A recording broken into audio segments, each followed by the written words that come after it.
आज 22 सप्टेंबर रोजी रात्री पुणे, सोलापूर, धाराशिव, लातूर, नांदेड, परभणी, बीड या जिल्ह्यात काही ठिकाणी विजेच्या कडकडाटासह मध्यम ते जोरदार पाऊस पडण्याची शक्यता आहे.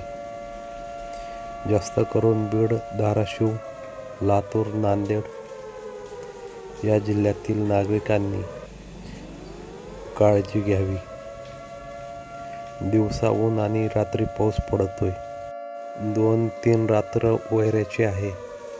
त्यामुळे सर्व नागरिकांनी काळजी घ्यावी. नदीकाठच्या गावांनी काळजी घ्यावी. तुळजाभवानी माते तूच रक्षण कर, तुलाच साकडं घालितो.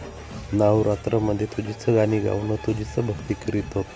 या भक्ताला तूच तारव, आई भवानी तुझ्या कृपेने तारसी भक्ताला.